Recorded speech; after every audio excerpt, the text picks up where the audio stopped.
Welcome to the Painting of the Week podcast, where we look at some of the most significant paintings throughout history. Introducing your hosts, Phil Grabsky and Laura Bentham.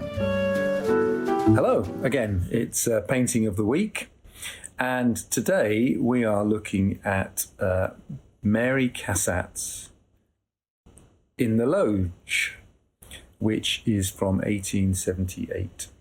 So just as a reminder, if you go to the 7th-art.com website, you can find the picture there, or you can Google it, of course. And it's a really interesting painting. Laura, wouldn't you say so? I would say so. And of course, this is really interesting, this painting, because when you just look at it first, you just look at it and think, oh, it's just a lady looking at the stage and everything else. But then you look into it a bit deeper and you find out that she's actually looking more, she's kind of looking at the audience, I believe. Mm. And then when you go even further to that and you look over into the distance of the painting, there's a man leaning out looking at her. Yeah. So this all gets great. She's kind of creepy, actually. I find that guy, because he's obviously with his wife. He's already, yeah. Or somebody. Well, we don't know. It's Paris. I mean...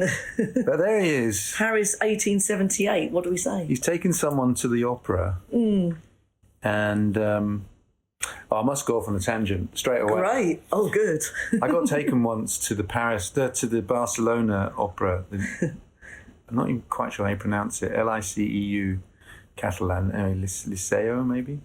And this was a very wealthy Catalan family, and they had a box right on the edge of, right where the stage curtain came down. So you were both, part of the box was in front of the curtain when it came down and part was behind. Oh, that's brilliant. But within the box, there was another curtain behind the seats. Yeah. And behind that curtain was a bed, like a single bed, and a little area for putting all the canopies and the champagne and the. And you just thought, what did these people get up to? Yeah. I mean, it was a real night out. So if you're not enjoying it, you can maybe go off and have a little sleep. Have a little lie down. Okay. Anyway, so Mary Cassatt. Now, Mary Cassatt is an impressionist. Yes. And we're currently making a film about Mary Cassatt, and we're working with an American art historian who's very clear that she should be thought of as a French impressionist rather than an American artist. Yes. But she's American. But she was part of this whole impressionist movement. So she is mixing with the likes of Monet and Renoir and Manet and, all of them. All the team, the impressionist team.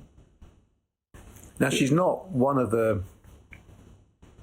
not one of the more well-known impressionists. I mean, that would be a Monet, Manet, Renoir, Degas, Cézanne. But she's right in there. And she's absolutely fascinating. This American comes over to Paris. She's both a painter and an increasingly important art dealer. So she becomes a conduit for a lot of Americans coming over looking to buy art. And she says, I think you want to buy this from Degas or this from Renoir. Anyway, we'll talk a bit more about her in a second. The thing that always strikes me about this particular painting, I remember the very first time I saw it, you just thought to yourself, how could she possibly have had an easal in the box? And we assume that the guy is looking. So my thought was, your first thought is that guy is looking at her and she's looking at somebody else, because actually she's not looking down at the stage, is she? She's looking either across at the same level of boxes, or even, if you look carefully, even maybe one level up. Yes. So they're all looking at each other.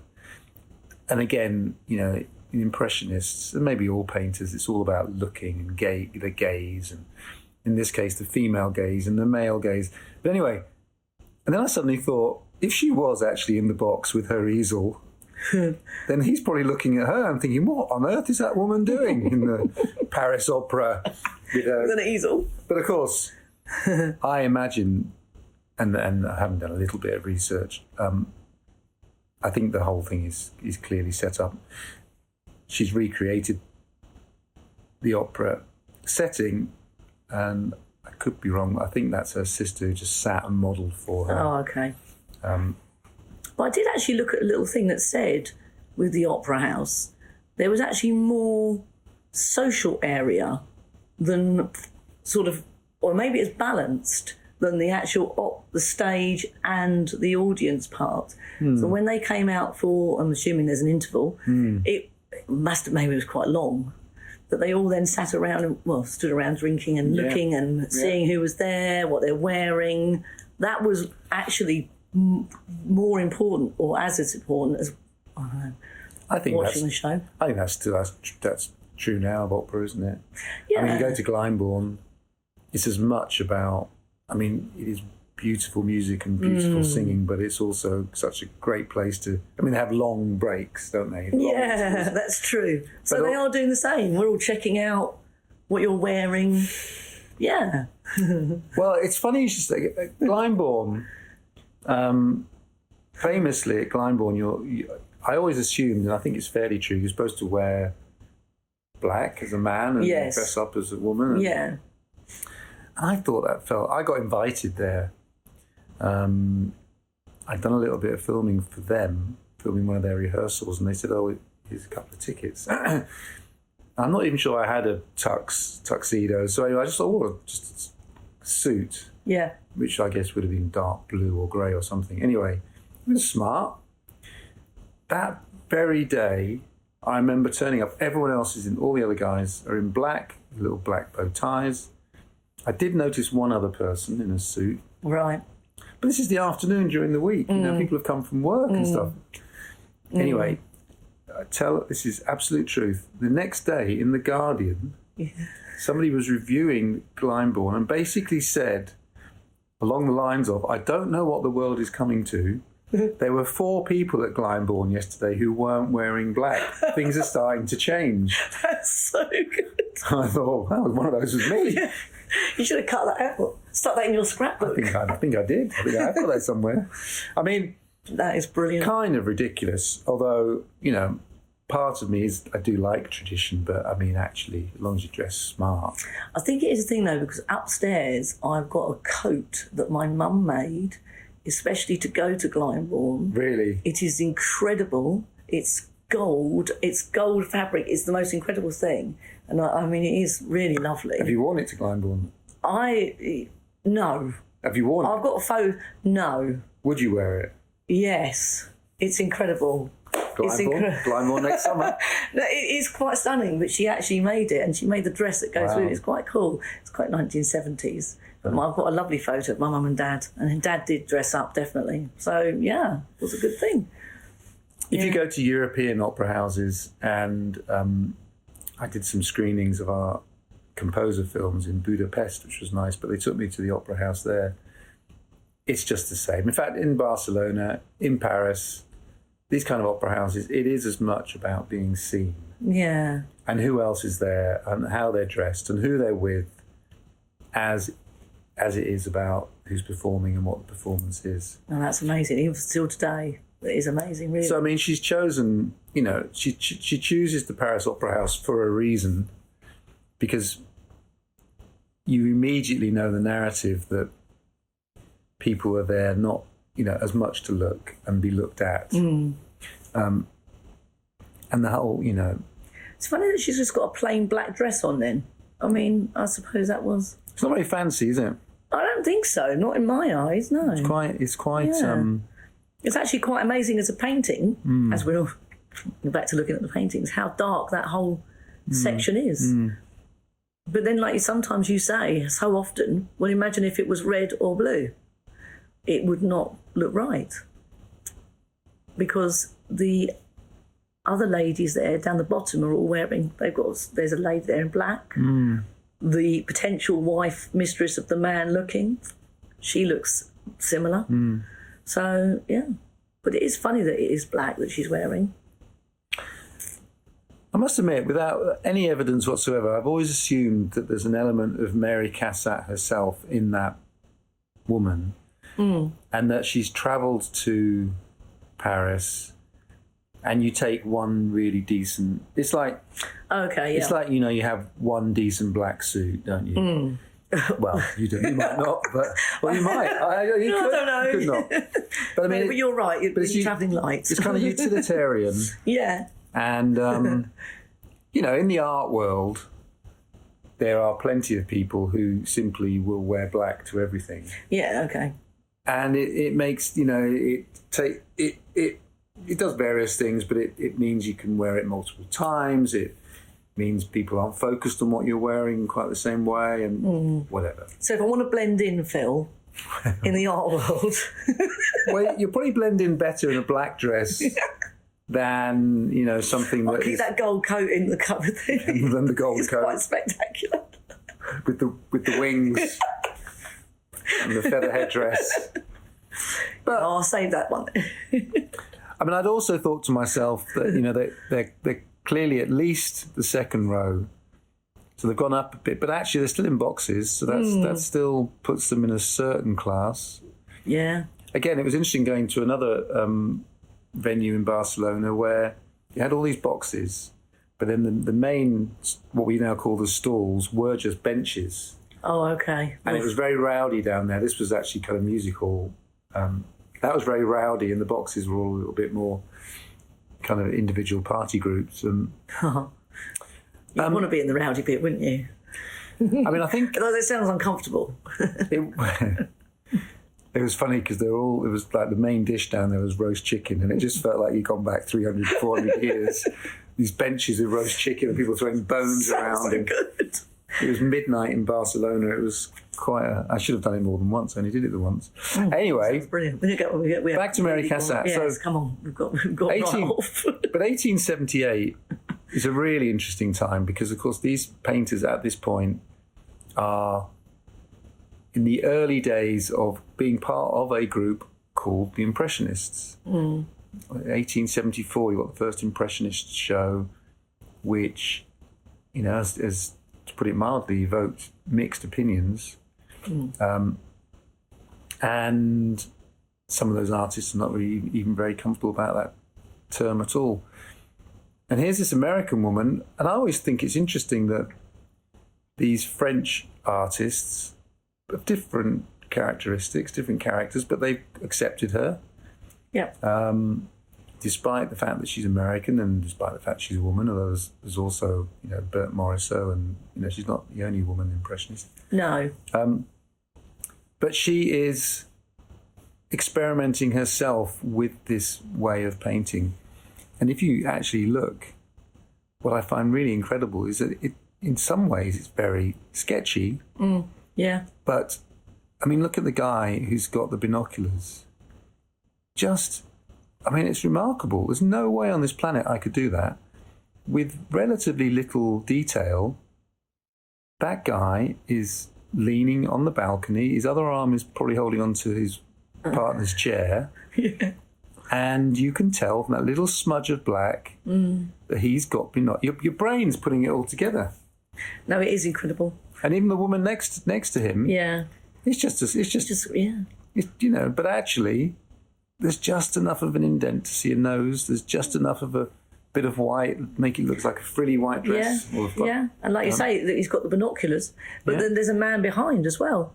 Is that a man behind? Yeah, so then in the next group, looks to me like at least two women, maybe three, and a guy standing up. It is funny. Brilliantly done. Do you remember last time when we were doing Girl in a Boat? We were seeing all sorts of things. Yeah, we'll be careful not to see any be oversized careful. individuals. But she was really, really good friends with Degas. Yeah. And Morisot was really, really good friends, wasn't she, with Manet? Yeah. Well, she married Manet's brother. Yeah.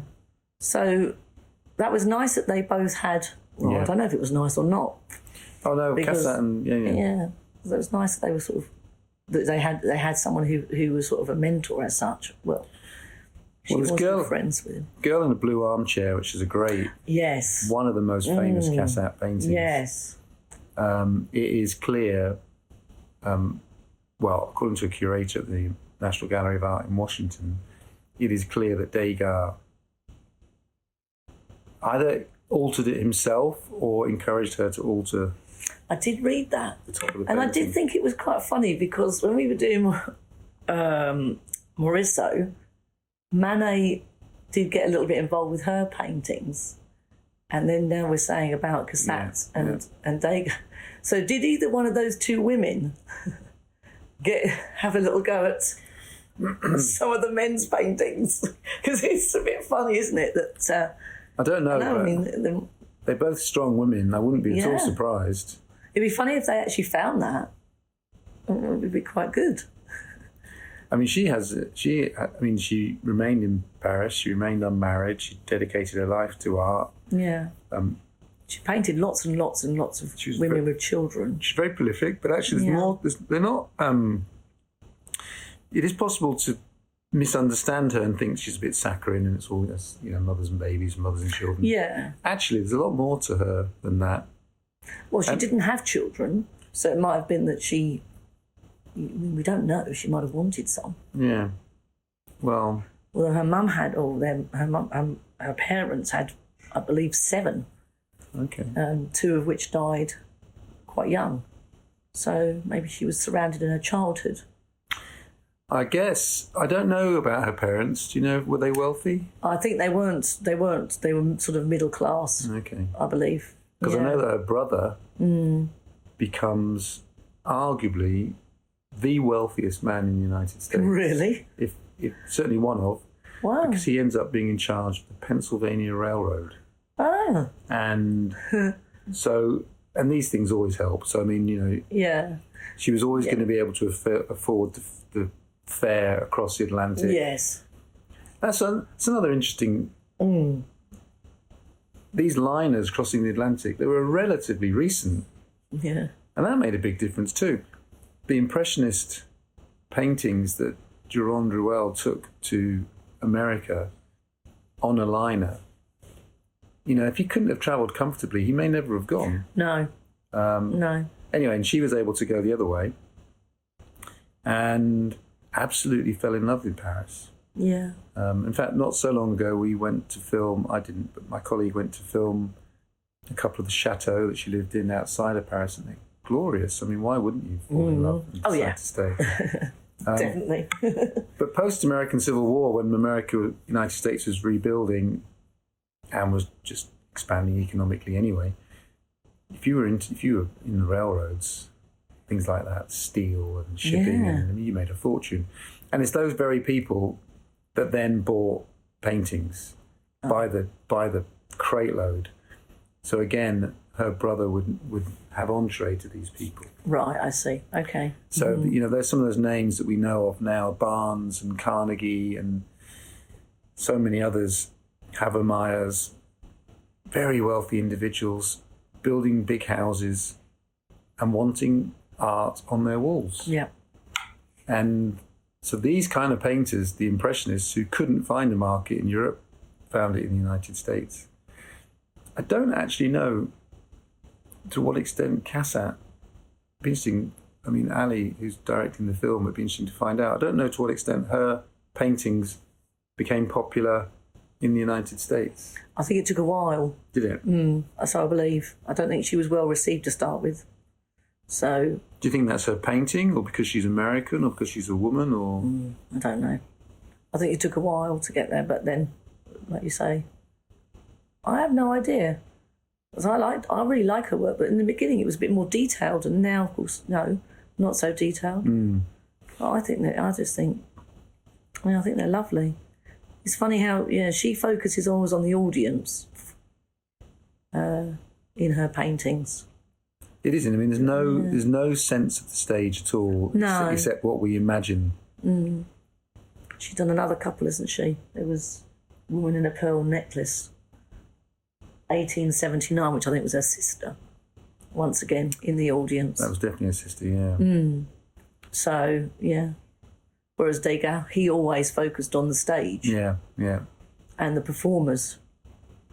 It's funny how they all pick their little part. I wonder if this is a bit of a nod No, actually, it wouldn't have been. Girl with the Pearl Earring wasn't really known at this point. Oh, okay. But that little pub, I haven't really noticed it. Well, I hadn't. You just said it, both of us. That pearl's actually quite... It's really quite distinctive, isn't it? It is. Yeah. What I really like, actually, is the front of the balcony. Yeah. And there's probably a technical term for it, which I'd love one of our viewers to tell me what that is. But again, it's so sketchy, but you totally get it. You understand exactly how that must have looked. There's just enough swirls to get... I mean, it's brilliantly done. It is. And there's not a lot of detail at all on the sort of wall bit. No, not wall bit, but the back of the balcony. And then the partition behind her. She must have sketched it, because actually that lower... You look at that lower box, you can see the partition between the two couples and the wooden beam going up. That looks like a smaller box, which is slightly odd because that's lower down, which I would have thought would be... Smaller box cost, Would be bigger. She's the nice big ones at the top. The ones with the bed. I love that story. That's good. I went to the theatre in Brighton. We got the box on the lower level near the stage. Yeah. It's awful. Okay. Because in this particular show, it was what was that show? It was where they did Shakespeare. What? When they're fast. A little bit, not when they've had too much drink. No. Okay, because I wasn't going to say that. That would be funny. No, this is one where they kind of do rapid Shakespeare. Oh, okay, fine. So they'll do Macbeth in 3 minutes, and they go through all the plays. That sounds brilliant. But of course, there's a bit of audience participation. Oh no! What a nightmare when they turn to us. You're right there. I'm not sure I want to go in a box again. No. If there's any... Not if there's that kind of pressure. No, I'd hate that. Like if there's a comedian or something like that. Yeah, no. But again, I'm sure that's partly in Cassatt's mind that these people are perfectly aware that not only are they watching a show, but they are also part of a separate show, which is them. That's great. Imagine all the gossip that was going on. And can you imagine? It just wouldn't stop. Who's with who? It must have been amazing. Yeah. Amazing place. Yeah, absolutely. Yeah. Let's go to Parisville. I have been to the Opera House. It is quite an extraordinary building. Does it have a massive social area at the beginning? Oh, yeah. Okay, fine. Yeah, outside, on all levels, you go out, and there might be 2 or 3 intervals in the show sometimes, or you've got the before and the after. And there are all these different champagne bars and different areas, and it's very much about that. And very much about getting dressed up. Yes. So even now in the cinema, when they show live opera, some of the cleverer art house cinemas really encourage people to get dressed up. Well, you don't get many occasions, do you? Well, no, that's not right. really. And if I was going to the opera, I would definitely dress up. Yeah. So probably a bit more than that today. No one knows what I'm wearing today, but I've been cooking. Managed to take the apron off. Mince pies. Getting ready for Christmas. But yeah, no, I would definitely dress up. And I think it's sweet, but I remember my mum and dad going, and they did not go to the opera very much. And I remember mum making that outfit. And then I've got some really sweet photos of them, and they were sitting with a picnic. I think they only went the once to Glyndebourne. So they really made the most of it. Oh, well, we should go in their honour then next year. Yeah. It's just fantastic out there. Yeah. But the Royal Opera House is also I've been there once. staggering. Yeah. I have been there once. I've been lucky enough to go there once. So yeah. Okay. And then Mary Cassatt, a really, really interesting impressionist artist. As I said, my colleague Ali is making a film about her as we speak, and obviously I'm involved in it, but I'm really looking forward to working on that and seeing how that turns out. So where's she making the most of it then? Does she actually go to Paris to make it? So there's been one short shoot around Paris. Yeah. And then next year there'll be a shoot in Paris, and then definitely a shoot in the United States. Oh, brilliant. So you'll be like one of those paintings again when we did the Manet, the railway, and then you said, oh no, I've been by that door.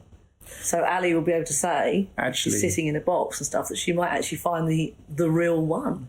Well, she is actually. It's funny you should say that. She is actually trying to get access to an opera house, and obviously the obvious one would be Paris, but sometimes logistically or financially it just becomes a hurdle that's too high to climb over. That's funny. I just thought that you'd easily be able to just get in there. No. I don't know. I mean, I'm not sure they've tried yet. Okay. I mean, I interviewed Renée Fleming at the Paris Opera House for my Mozart film, and they were really helpful. They were great, but that was behind the scenes and in her dressing room, and it's no big deal. No. I mean, in Brighton right now, slightly different, but they're renovating the Corn Exchange. No. Oh, sorry. We had this conversation the other day on Middle Street. Oh, Hippodrome. The Hippodrome. Oh, I can't wait for that. I mean, and they do seem to be spending a lot of money taking it back to its original ornate Victorian origins, and that has balconies, and it used to have a revolving roof area and dungeon, big, all sorts of, Oh, I wish my dad was here so badly. Yeah. Because he saw Duke Ellington there, Shirley Bassey and stuff like that. I mean, he would go mad. Rolling Stones played there. So good. It's a fantastic picture. It's going to be so good when it opens. So obviously my office is now the small car park behind the Hippodrome. Yeah. I've seen a photograph where in that space, some guy's leading an elephant into the back of the Hippodrome, because we used to have an elephant, and apparently there's a basement room which is big enough for the elephant. We used to keep the elephant. I mean, what do they keep the elephant for? Well, they bring it out on stage and do tricks with a ball. Oh no! I mean, you can imagine if they Yes. I mean, the trouble isn't here. I've got to say, it's slightly prejudicial. If we were in Madrid or Barcelona or somewhere like that, actually the midnight show in one of those places with a musical sense to it would be great. I've got to say here, you'd just be a bit concerned that people would be too drunk.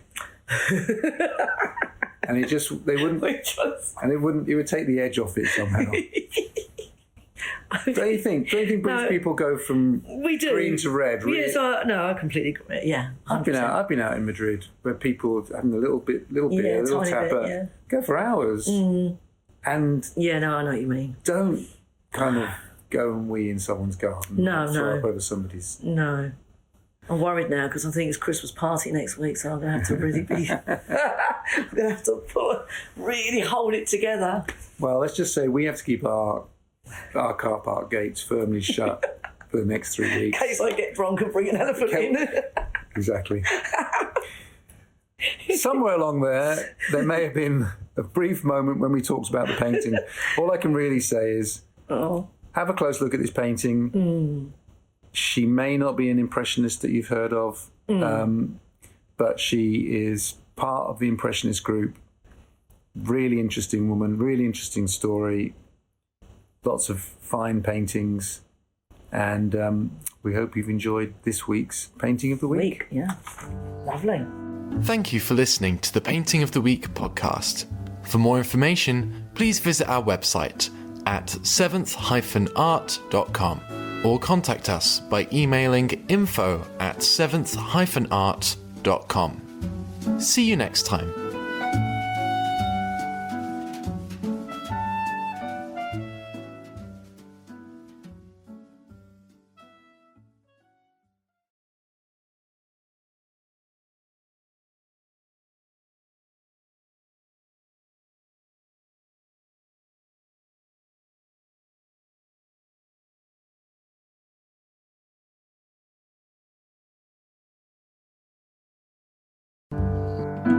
Thank you for listening to the Painting of the Week podcast. For more information, please visit our website at seventh-art.com or contact us by emailing info@seventh-art.com. See you next time.